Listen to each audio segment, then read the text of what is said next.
So, for this video, we're going to be going over the different builds for Druid, covering the changes on Season 2. We're doing an Eternal Realm character where you have the majority of your loot, where you're not really affected by seasonal powers, and that's why I want to review the build, because, as a great example, if you look at last season, the Barber Malignant Heart was the #1 thing that you had to get, and completely changed how your build worked because it made it to where crits were the only thing that really mattered. You ran crits or you just died. So, examples of that, going into the last patch, crit builds were the meta. Crit and Vulnerable were the two best. Overpower was in that weird kind of shitty category, and then you had everything else. Now, I picked Druid to start with, because Druid, in my opinion, has now become the best class in the game. However, you have to take that with a grain of salt. So when I say Druid is the best class in the game, if you're comparing the other classes, like, say, Rogue, okay?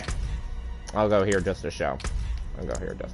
If you're comparing the other classes that you have in the game, before, how I would rank them is, you have Rogue at S tier, because Rogue just does everything. Then you'd have Druid in A tier, where Druid is really good, a lot of builds that work, very fun gameplay, engaging gameplay, right? But what always dragged Druid down was the heavy gear requirement to do it. Builds are built around uniques, sometimes multiple uniques, and a lot of legendaries. Some builds don't even function without a couple of key legendaries. So that gearing process makes 1 through 50 nearly impossible to play, and anything from, say, 45 and above starts to get fun. Love playing Druid, hate playing Druid in the early game. And then I would probably have put, I had Necro and Barb in B, kind of fighting for 3-4. You could make an argument for or against either or. And Sorceress was definitely, even after the update that they did that fixed Sorceress a little bit, Sorceress went from being D to C to maybe lower B, but was definitely 5. Ranking the classes now, Rogue is dropped from S to A, and Druid is in A still. Higher end of A. I can't put Druid at S. I can't.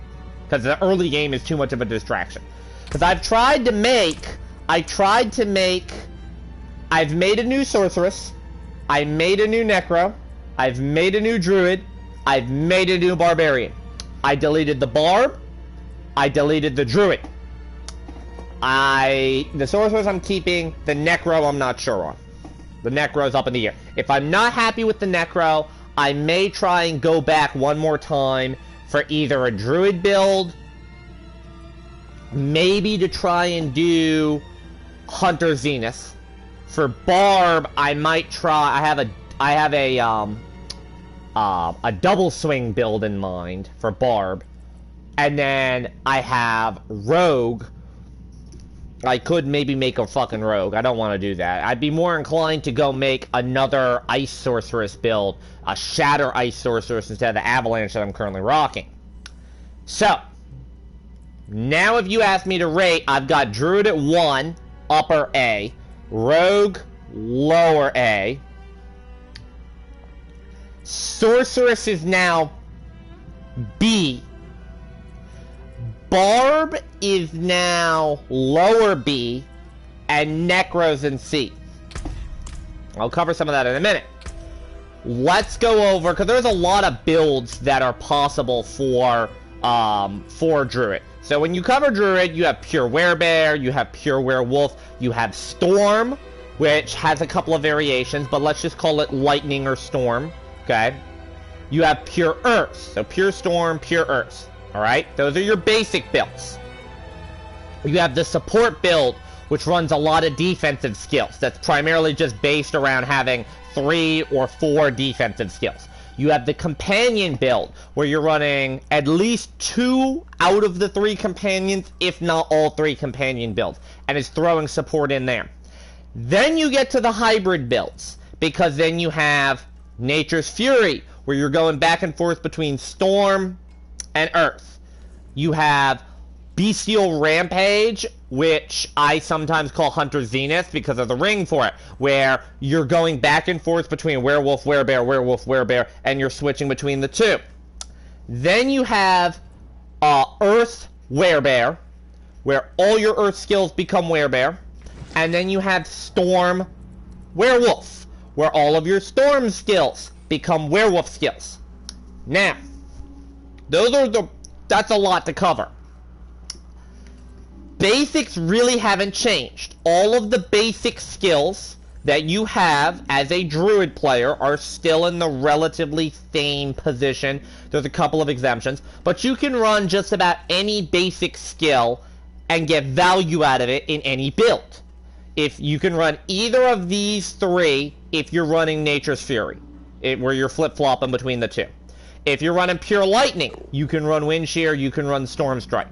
If you're running Pure Earth, it's actually sometimes more valuable to run Maul than it is to run Earth Spike. I think Earth Spike is the weakest out of them, but that's my opinion. A lot of people like Earth Spike. Earth Spike's okay. You can run Claw, get some value out of it. All of these are pretty good. They're pretty good. Most of them have secondary effects. Claw's the fastest out of the bunch. Maul, it has the ability to fortify. Storm Strike gives damage reduction. Wind Shear gives vulnerable and pierces, so it can hit multiple people at a time, which not a lot of the basics can do that. Storm Strike does, but it does reduce damage. Claw really only hits one enemy unless you have the proc where it hits the second time.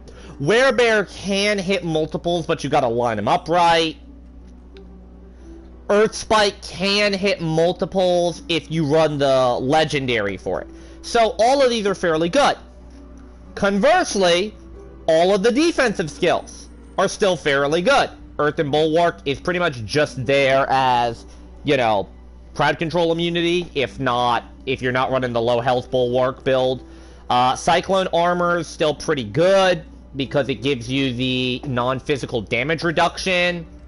So that's 10% to elemental damage reduction. You could look at it that way. And because it can also give you the vulnerable or the slow, those are good ways of inflicting crowd control. Blood Howl's still good for the heal. Debilitating Roar is still okay. Its healing is pretty good. It has a slow on it. It has fortify on it. It's a bit tankier of an option than Blood Howl is, but it can't benefit the team, whereas Blood Howl can. And Blood Howl is much faster to get out. Okay. So that's that covering. I'm not really going to be covering these, and I'm not going to really be covering these too much. When we are talking about the builds, we're talking about your core skills, your mastery or wrath skills, whatever you want to call these, and your ultimates to an extent, and your key passive. The first build I want to get out the way is companion builds. Companion builds were kind of the meme build. They were the worst build you could run in the past patch. They were something you ran if you were bored on Druid. Let me tell you something, they buffed it. It's pretty solid. A basic companion build is pretty much any generator, landslide, poison creeper, wolves, and then for your last two spots, you want to run a defensive skill, whether that's Blood Howl, so you can heal your minions, or whether that's Bulwark for the crowd control. You do that, or you can take one of those out and run Ravens. Wolves, in my opinion, are still the best because you put two legendary aspects for your wolves, and they become immensely powerful. This is, if you see the stats that I have on this one, this is only with one of the aspects. I don't have both of the aspects yet.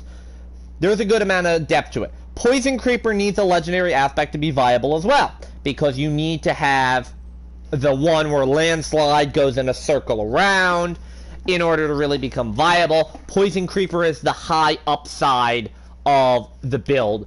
Ravens are kind of mediocre. They did fix Ravens a little bit. They tried to buff Ravens. So Ravens are pretty good in terms of what they can do.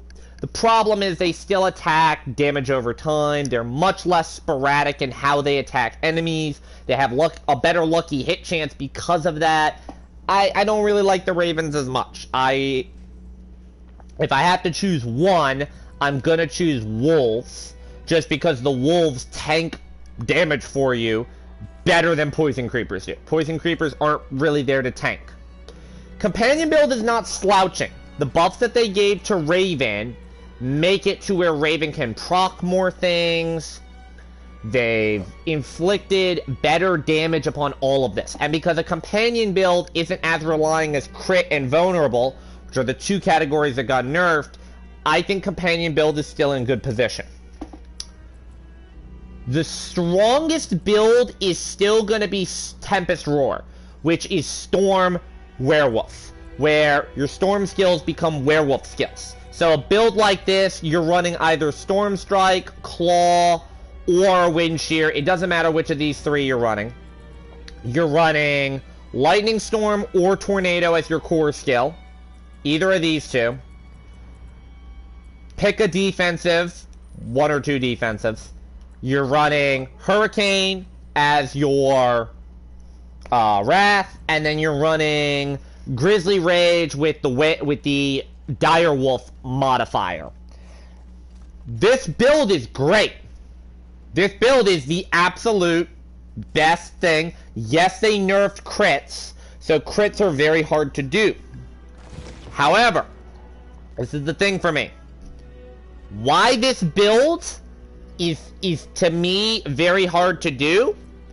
Your Grizzly Rage needs two aspects, legendary aspects, to make it into the Werewolf. Alright?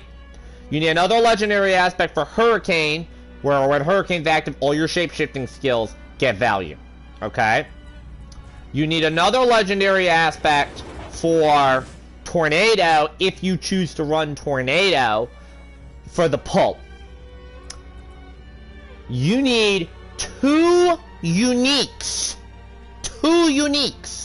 to get this build to work, because you need Mad Wolf Glee so that you're perma werewolf, and you need Tempest Roar so your Storm becomes werewolf. The problem with that build is that those two uniques are late game. Werewolf 1 through 50 is trash, because Shred is horrible. Shred is by far the worst of the core skills.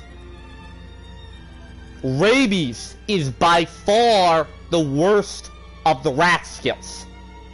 So, a pure werewolf build sucks. In addition to this, werewolf wants to do poison.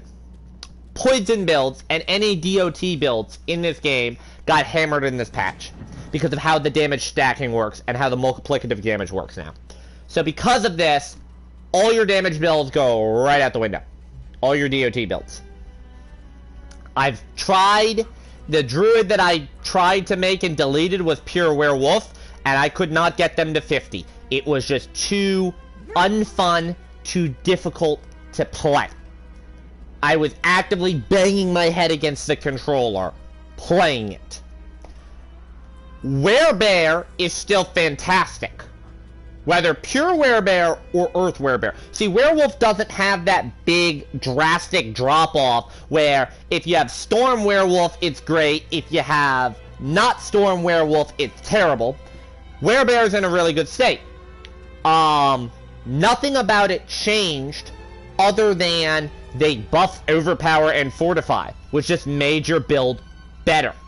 I would say Earth Werebear is a little bit lesser because that was more crit-based.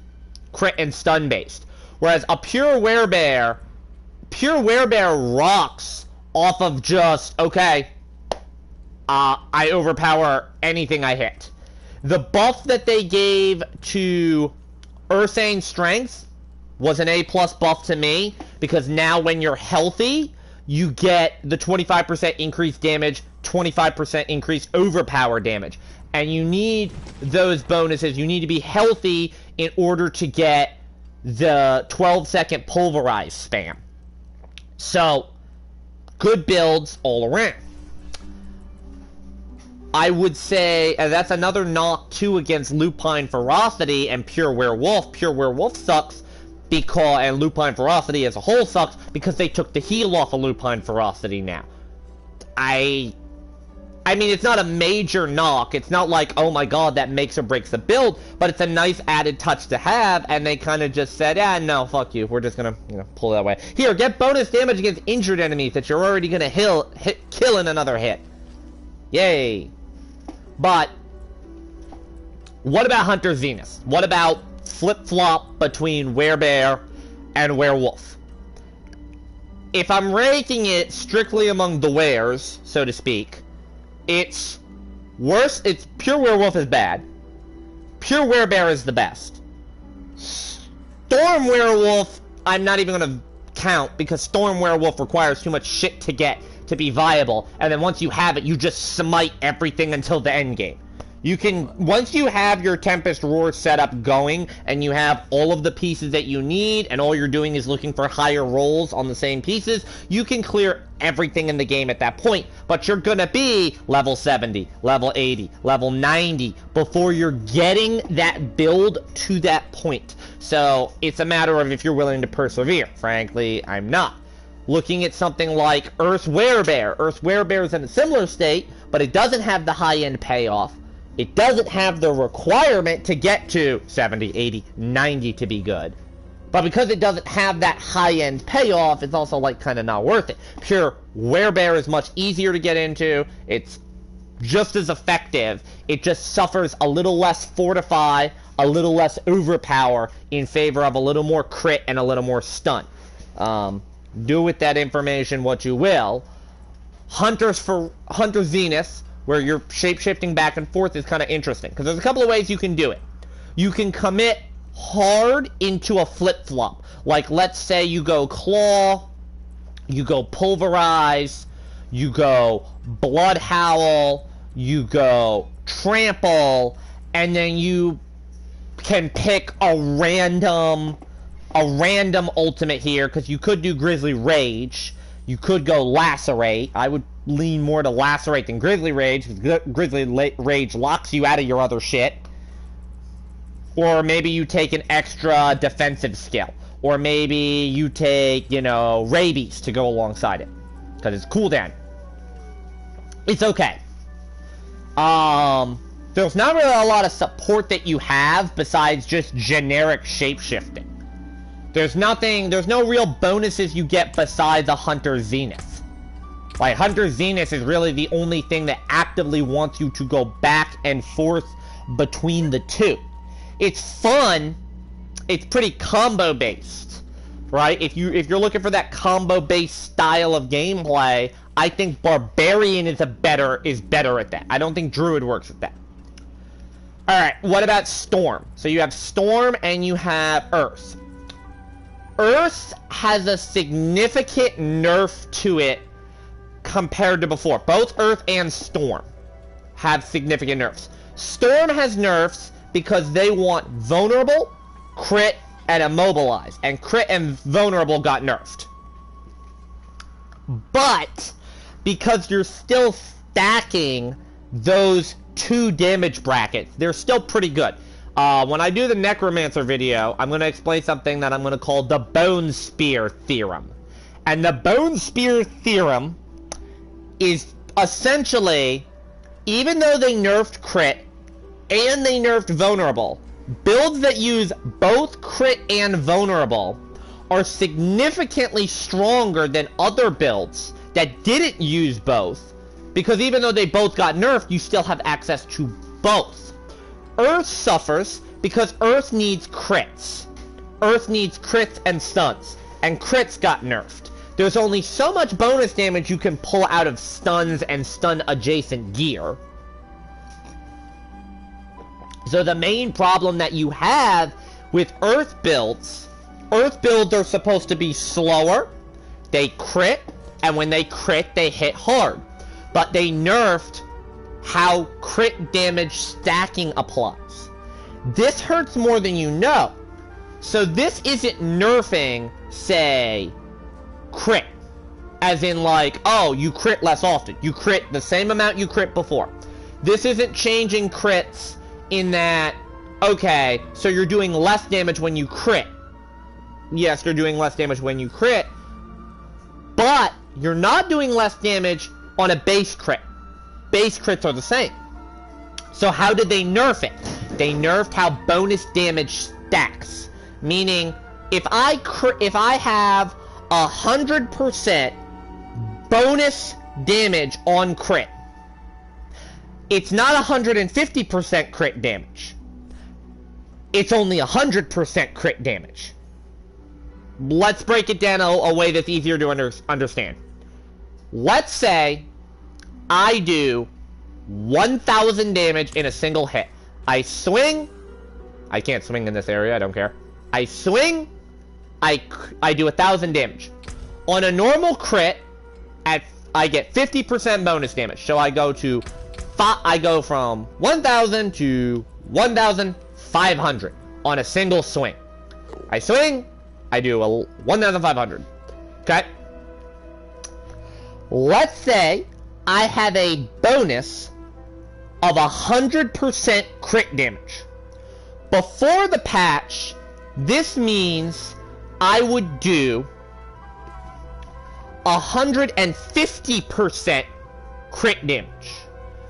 So instead of 1,000 damage, I'm doing... it adds 2,500 to it, because it adds 150%. It added 1,000, so I'd do 2,500. That's how it works before. So how does it work now? Now it's only increasing that crit bonus. So I do 50% base critical strike damage, but I have 100% bonus crit. That basically is cut in half. I'm doing 100% more of my 50% more, so to speak. So instead of it registering as I'm doing 500 more damage with a crit, I'm doing 1,000 more with a crit. Whereas before, by it being additive instead of multiplicative, it would have been 1,500. So they essentially nerfed how the math works on adding it up. I understand math is very complicated. There's some Malibu Barbies that probably don't understand this. So the easiest way to explain it is number go big, down, down. So crit builds suffer the most because crit builds want to crit for bonus damage. Anything that gives you bonus critical strike damage is nerfed.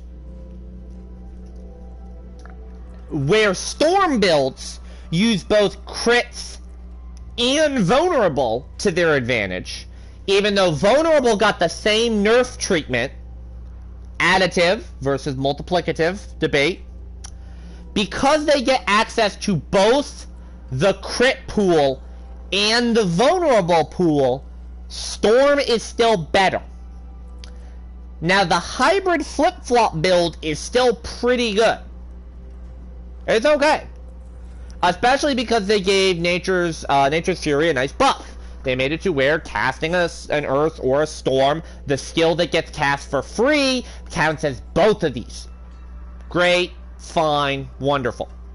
The problem I really have with the build as a whole, though, is that you have to build into all your damage types to get value.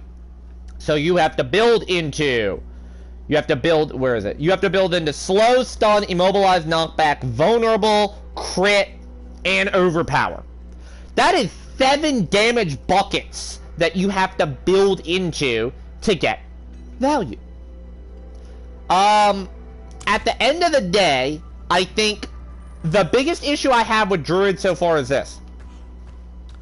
I'm going to the stash for this last point, and then I'm going to cut it here. I think all of Druid's builds are playable, except for Pure Werewolf. I think Pure Werewolf is utter dog shit in this patch. That's the only build I think it sucks. I think any other Druid build is playable and fun to play, if you can gear it right. My biggest pet peeve is this. Druid has a big, unique problem that everybody knows. When you grind Druid, and you see you have a unique drop, I can tell you what unique you are going to get before you pick it up and look at it. You dropped a head, you got Vasili's Prayer, because you're not getting Tempest Roar below 80. You got a chest, congratulations, you have your choice between Insatiable Fury or Mad Wolf's Glee. Oh, did you get a weapon? Congratulations, you got the Gibbons. Wax and Gibbous. Oh, did you get a ring? Congratulations, you have your wonderful choice between Mother's Embrace or Hunter's Zenith.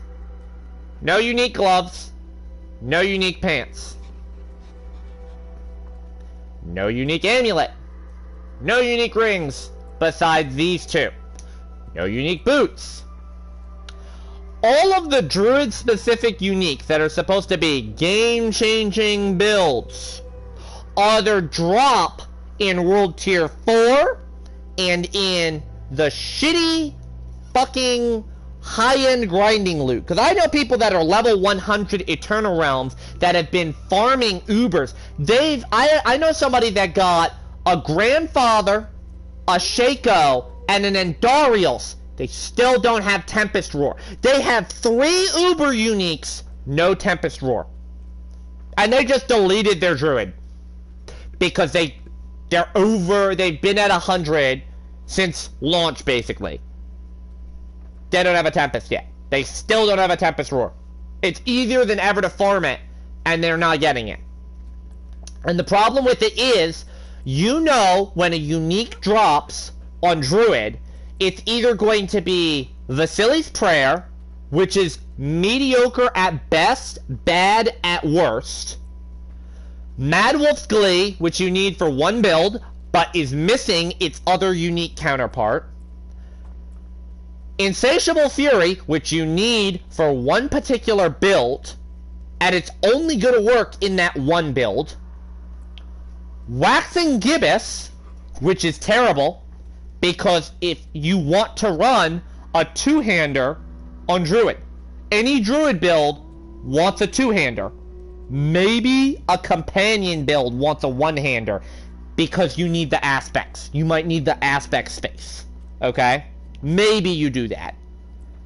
And then Hunter Zenith, which again, like I mentioned before, Hunter Zenith has no support with it outside of generic shape-shifting skills. So what they need to do is give better uniques in the early endgame. Your World Tier 3, your mid-game, so to speak, when you first start dropping uniques.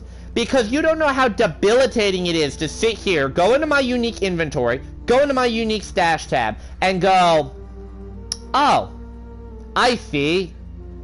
I have nothing I can use for this character. Like, if I make a Storm Druid, if I go and make another Storm Druid, right, for whatever reason, let's say I decide to make Tornado Druid, there is not a single piece of gear in this stash tab that I can use outside of Mother's Embrace. Explain that to me, game.